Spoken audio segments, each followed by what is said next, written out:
Hi, everyone, and welcome back to another show. My name is Tyler, and I'm with Matt, the founder of ORATS. ORATS is an options analytics platform built on top of over 15 years of proprietary options data. Our dashboard is integrated with Tradier, meaning you can research and discover trades on our platform and then seamlessly send them through to your Tradier brokerage account. Today on the show, we'll discuss three of our proprietary theoretical values that are designed to help you find the best options trade meeting your investment objectives. These theoretical values are distribution edge, forecast edge, and smoothed edge. We'll also go over the trade from last week, which was a short put spread on IWM. Matt, if you're ready, do you want to share your screen and get us started? Yeah, thanks. This is a big topic. I used to be a market maker on the SIBO floor and backed a bunch of people, so we would use theoretical values a lot. I think they're underutilized for most traders out there, so it's an exciting topic that we're getting into. Yeah, so the trade that we put on last week was selling a put spread in IWM, and it immediately was profitable, 60 cents from $1.70, and then the market corrected and went down to $2.60, so it was down a buck, and now it's kind of flattening out. We're short the 197.5, and stock's now 202. So in a decent position for the IWM. If we go to our positions page, again, you could see the IWM, a lot of green over on the right-hand side. So clearly we want it to go up since we're short a put spread.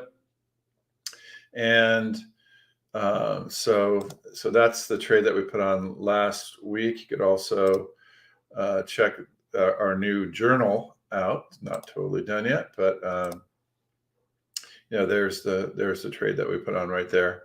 $1.70. We're down like 30 bucks on it right now.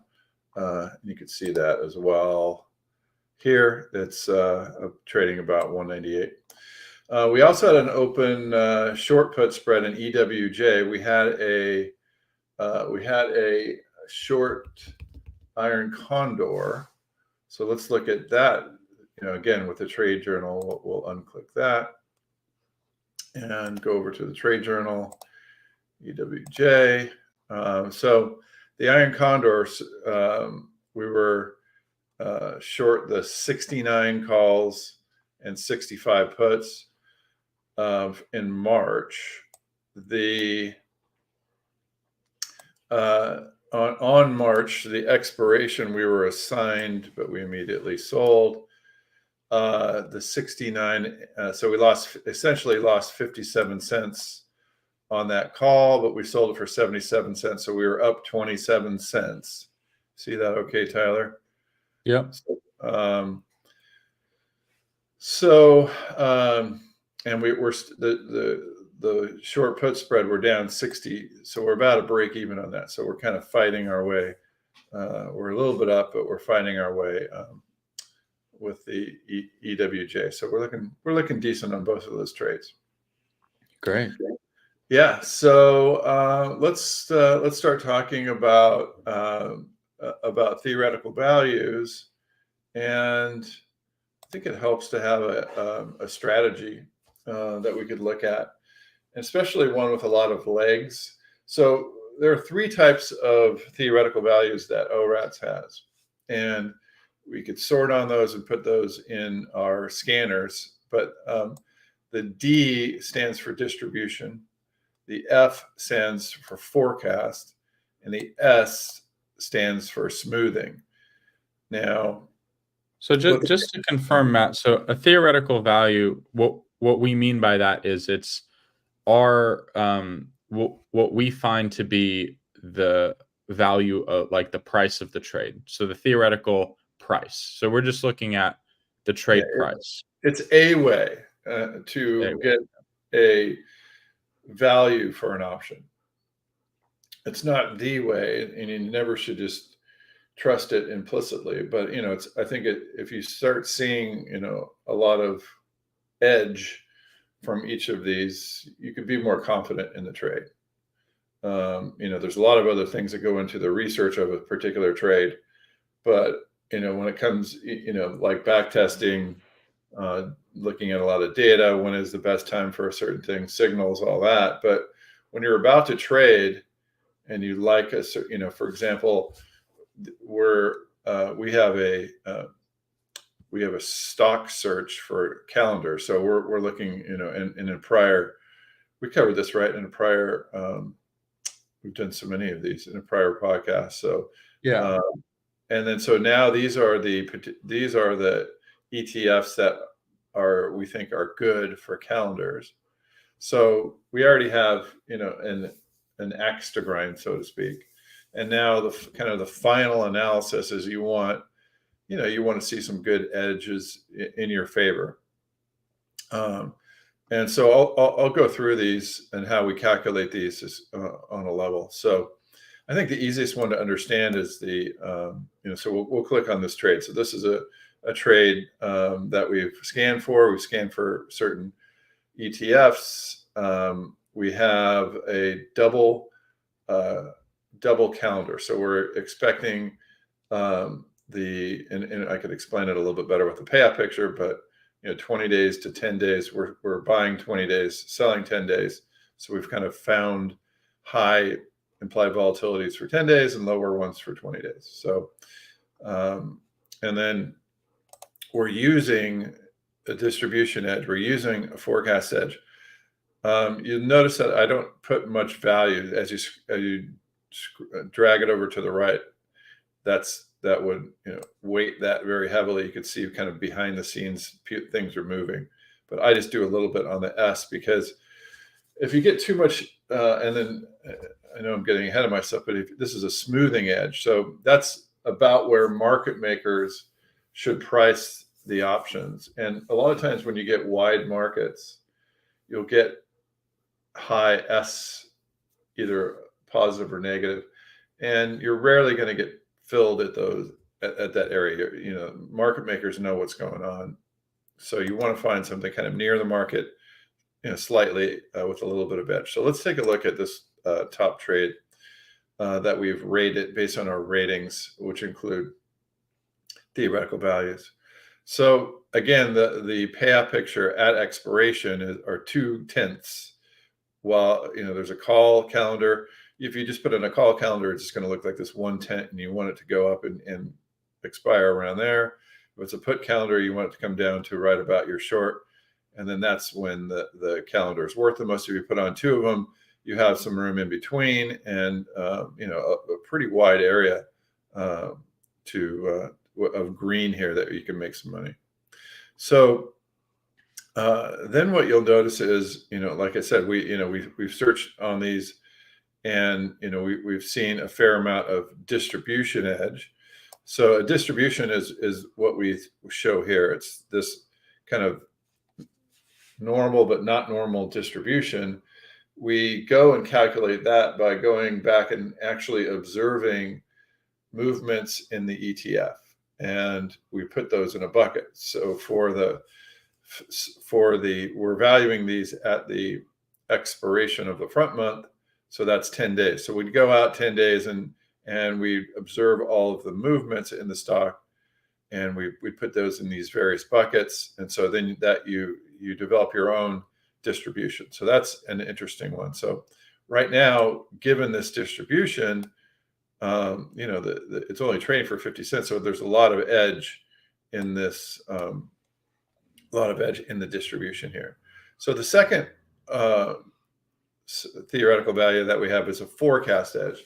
Now, a forecast edge, we try to forecast the next 20 days of volatility, which is obviously very difficult, but we've been doing it for a long time. Our R squared is somewhere in the high 20s for these forecasts, so not very high if you understand regression analysis.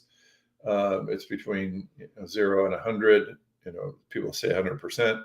So, ours that's pretty low to have only 20, but it's actually turned out to be somewhat useful based on our back test. And so, regression implies you have independent variables. Of course, we're using things like historical volatility. We're using things like change in implied. So we have, a number of different variables that go into our forecast. And so we come up with a forecast. And when you use that formula that comes out of a regression, now that's valuing it at 78 cents. Again, it's 51 mid, and that's, it gives you 18% of edge.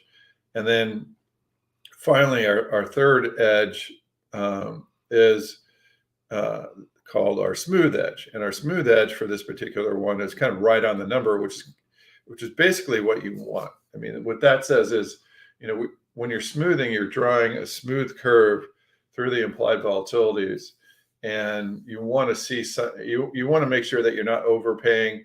If you're underpaying too much, the market makers probably won't give you a fill. So you want something kind of in the range there, and that's how I use a smooth edge. I'll almost always look at a smooth edge when I'm trading, so I know, we're probably going to have to give the market makers 2 or 3 cents off of the mid market and the smooth edge. So maybe 54, we would expect a fill on that one. So Tyler, I'm going to go ahead and just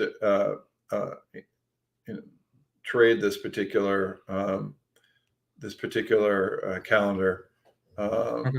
We'll force it as filled, and so that'll be our trade for this week.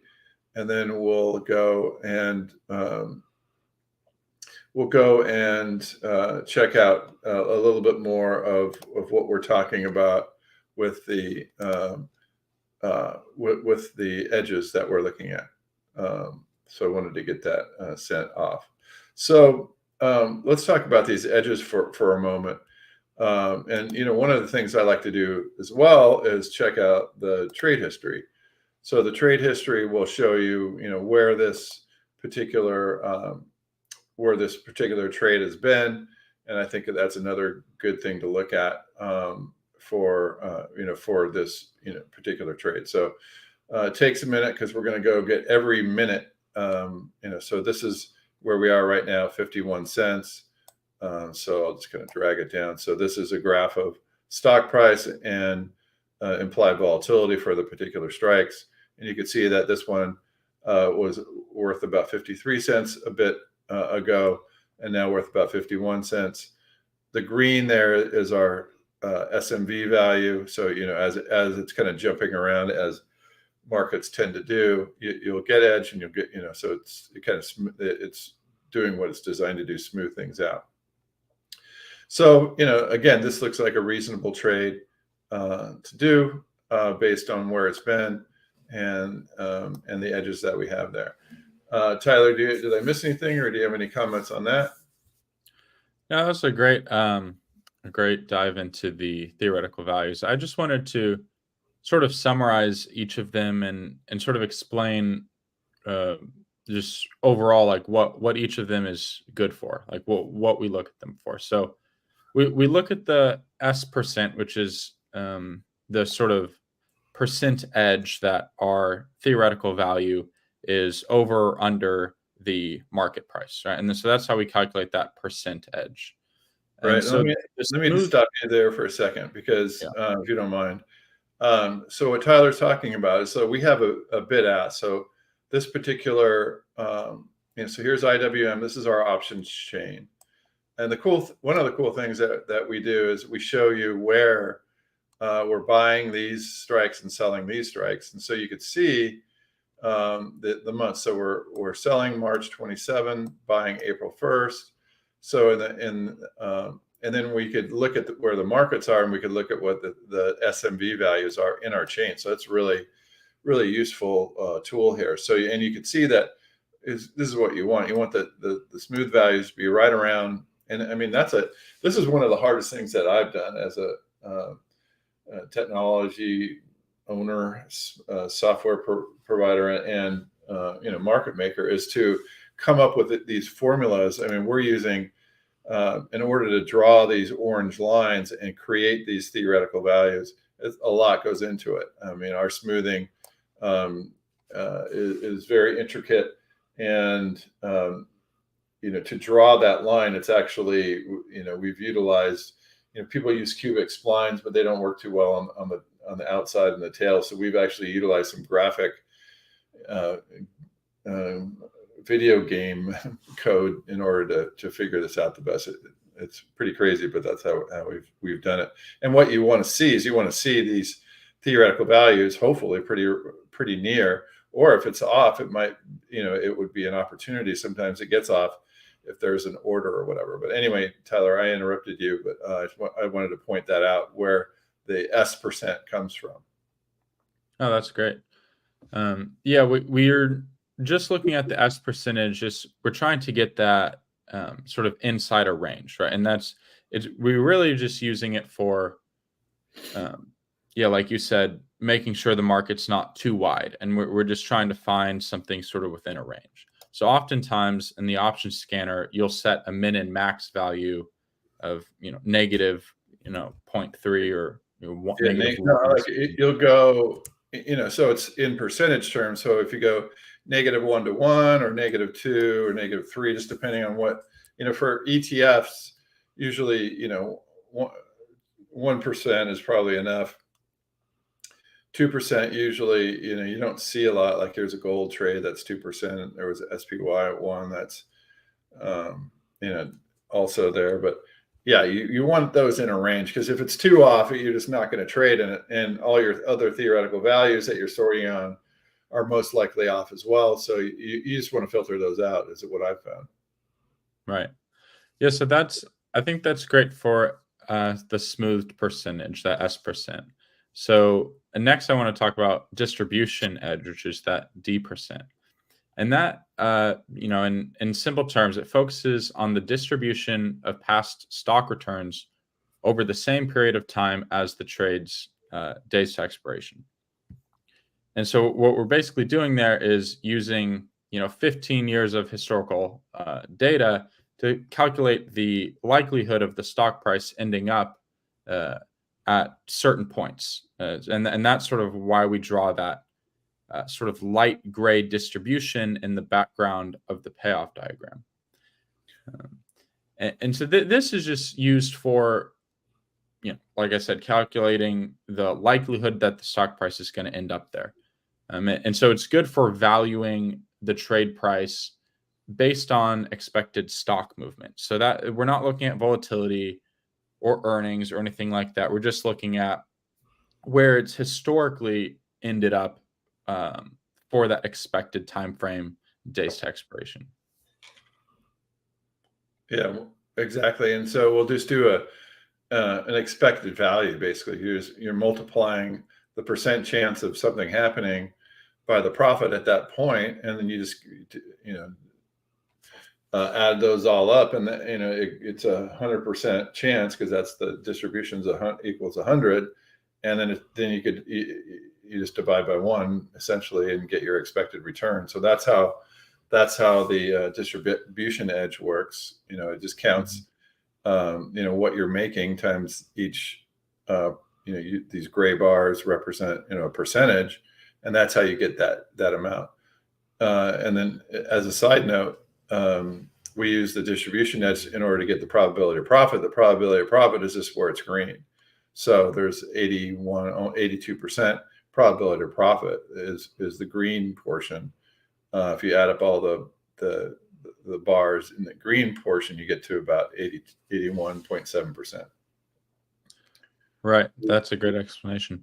So then if you want to, go further than just, expected stock returns, and you want to look at volatility, that's where the forecast or F% edge comes in.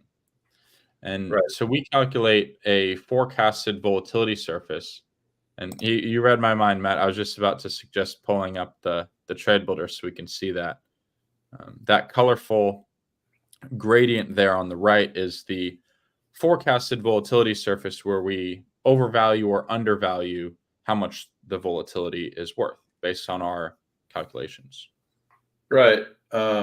It's a little bit simpler for ETFs, but for stocks, we're actually if there's an earnings, we're forecasting what that earnings is going to be. So we go ahead and we do a forecast for the entire surface, based on how we summarize and turn into constant maturities a lot of the information from the option prices. So we'll go out and we'll say, okay, what is the implied volatility at the 30-day, and what is the implied volatility at the 2-year, and then so that gives us, a term structure that we could draw. And then, like I said, if it's a stock, then we'll put earnings dates in there, and then we'll also forecast the earnings moves in there. And then there's also, we calculate slope. So are the puts versus the calls expensive or cheap? And there's, ways that we go about valuing those from a percentile, and also, if there's some regression analysis, independent variables that help project what the slope should be, or we think how the slope is moving. So it's not only a term structure, but it's a strike by strike skew structure that we're forecasting, and that helps us get our, then you make a forecast for the entire skew term structure and strike by strike, and then that gives you a forecast of volatility at each strike, and then you calculate your theoretical value based on that. Right. Yeah. Thank you for that explanation. So that's essentially our 3 theoretical values that we use in the option scanner.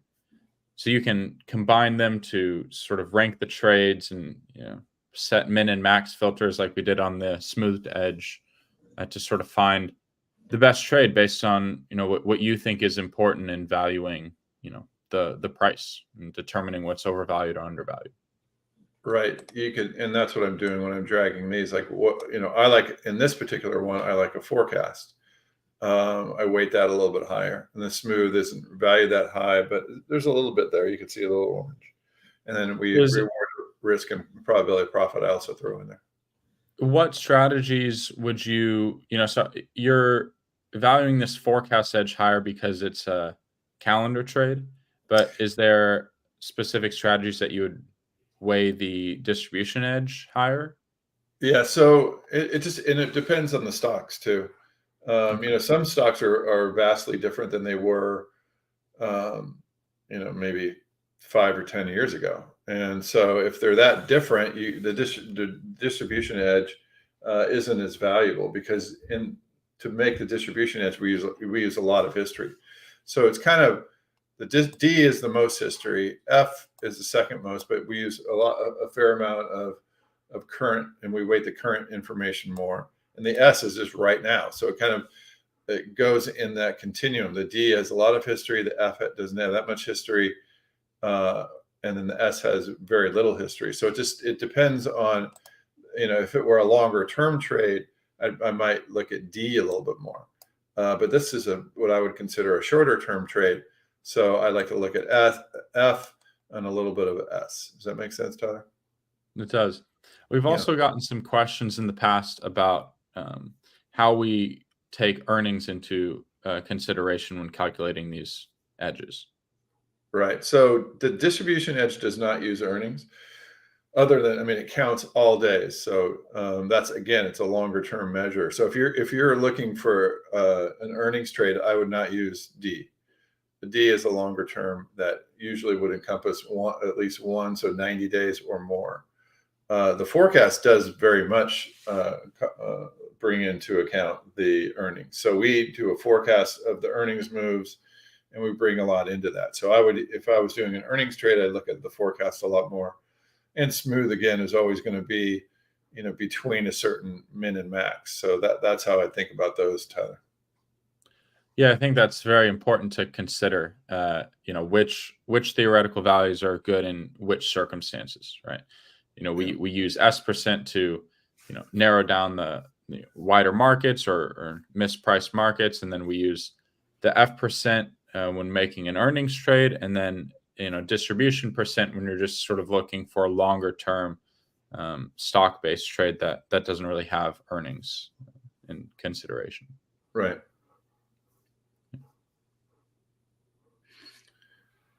Yeah, so I think that's a good overview of our percentages, and also how you would use them, and in what types of situations you should weight them higher.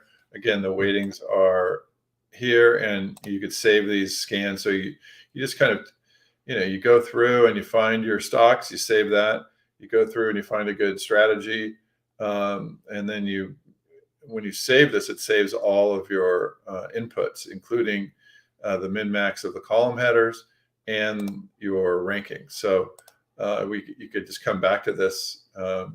And if you want to have on these calendars at certain times, it's helpful to come back and use this template in order to find the best trades that you have based on not only are they good candidates given the ETF itself and how it fits in with larger volatility numbers, but then specifically how the trade rates based on again, D percentages, F percentages, and S percentages, as we call them, smoothing. We saw that in the strike by strike.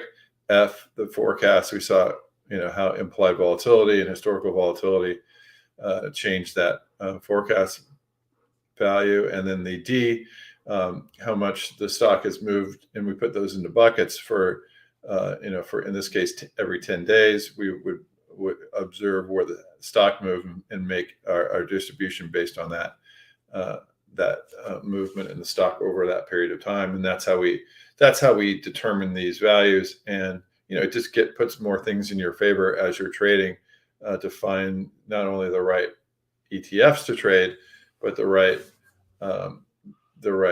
options to trade. In this case, there's probably thousands of different combinations, but given our weightings, we narrow them down to a certain few, Tyler.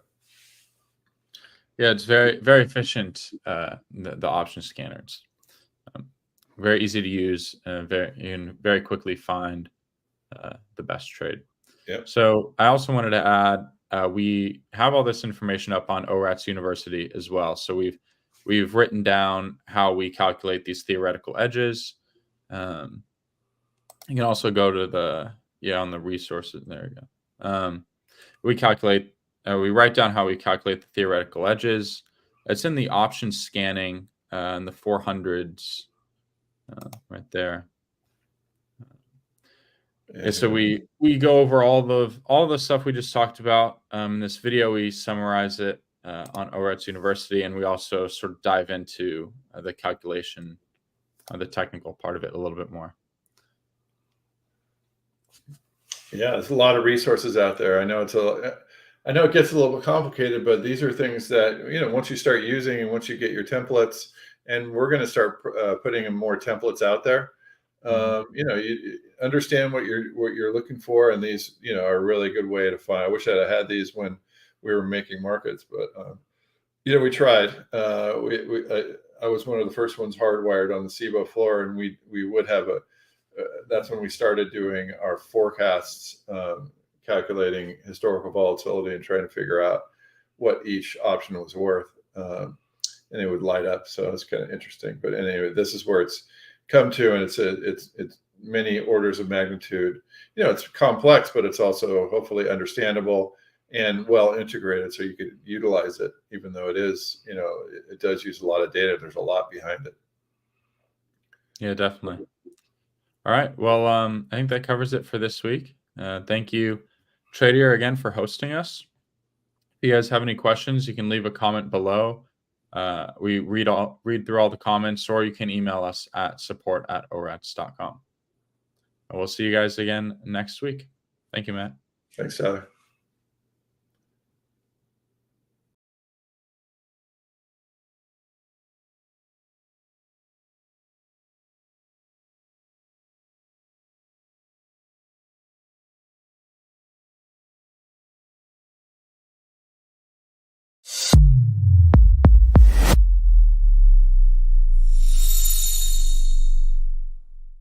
All opinions expressed by Tradier Hub contributors are solely the contributors' opinions and do not reflect the opinions of Tradier nor its affiliates and/or subsidiaries. You should not treat any opinion expressed by Hub contributors as a specific inducement to make a particular investment or to follow a particular strategy, but only as an expression of their opinion. The contributors' opinions are based on their own personal research, but neither Tradier nor its affiliates and/or subsidiaries warrants its completeness or accuracy, and it should not be relied upon as such. Any trades or positions discussed or referred to by contributors may or may not be actual live trades or positions. Such information is not intended to be financial or investment advice. Tradier Inc. is the parent company of Tradier Brokerage Inc. Tradier Brokerage Inc. and Tradier Inc. are separate entities with their own products and services. Securities products and services are offered through Tradier Brokerage Inc. Tradier Brokerage Inc. is an independent subsidiary of Tradier Inc., all rights reserved, member FINRA SIPC.